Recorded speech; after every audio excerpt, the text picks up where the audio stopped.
I want you to add this one thing to your gratitude practice. I was just literally getting ready to go inside. I'm sitting in my car and I looked over and I saw this tree. It's still winter here, even though it feels unseasonably warm. And I was looking at the tree, and you know how a tree kind of looks like well, it does. It has like all of the branches and stuff, and there might be some teeny tiny buds on it, but not yet.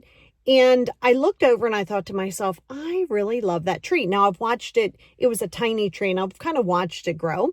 So when you're doing your gratitude practice, I don't want it to be a list for you. Okay, this is big for gratitude. I don't want you to be like, thankful for the family, thankful for my health, thankful for this. Okay, that's going to become bulletized and it's almost going to become mundane. And it's not going to really give you that power punch of that warmth inside of you. So here's an example, and I just did it, and I wanted to share that with you. So I'm going to turn around and show you. So I don't know if you can see my tree right over there. That's my tree. And literally, I was like, okay, I love that tree. Why do I love that tree? Well, because I've been watching it grow. But I love that tree because pretty soon it's going to have birds. It's going to have birds in the tree. It's got a few nests. And I know sometimes the birds will come and knock them down and then start new. Sometimes they'll use the same ones. So I said, you know what? I'm really grateful that I'll be able to see and hear the birds. I'll be able to see the buds. It also provides some shade. If I'm outside doing some yard work, if I need to stand under a tree, I can go stand there. I'm grateful that it reminds me that no matter how much I got going on, think of like all of those branches, it all comes down to the base and the roots go underneath, right? So the roots spread, but they're solid and they're grounded. And so that made me feel so much better. So the next time that you're doing your gratitude practice, I don't want you to be like, grateful for my job. What about it?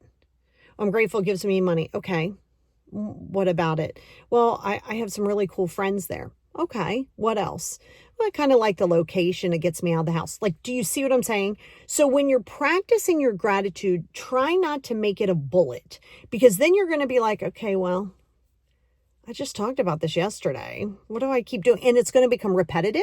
So let's look around and do this in real time. Okay. This is my pop socket wallet. So on the back of this phone, there's a thing and I can see how you can slide it in. I love it because it carries it houses my credit cards. It houses, there's 3 things. It also houses my license, and it's awesome because I put it in here. Oh, I'm gonna turn it this way because OCD. No, I was right. So I put it in here, and then when I slide it onto the phone, I don't have to carry a wallet. I don't have to worry about anything if I don't want to. And it also acts as a pop socket. I can also change these out. It makes it convenient. It makes it easy for me. It also provides me, you know how you have the fidget spinners? Sometimes if I just want to sit and do this, so it provides me that. So it's about knowing and looking. Even something as simple as this chapstick that I have here. Why do I like it? Well, because it is Aloha coconut. So when I put it on, it reminds me of the beach or something, right? Even though I'm a mountain girl. And so I put it on, it's right here, it's ease. So do you see what I'm saying? Your gratitude practice doesn't have to just be the things that you think you're supposed to say that you're grateful for, but get descriptive, right? So I could say, okay, this reminds me of warmer weather, even though like I said, I like the mountains and the fall, but I could say that reminds me of that. When I'm driving, it moisturizes my lips. It's convenient. Be very descriptive when you're doing your gratitude journal, not just, specific things. And so when you start to do that, you become more engrossed in the things around you. So it also forces you to stay present. It really does. Because if you want to look around, a lot of things we take for granted. We take so many things for granted. And it can be something as simple as, I literally went to the store.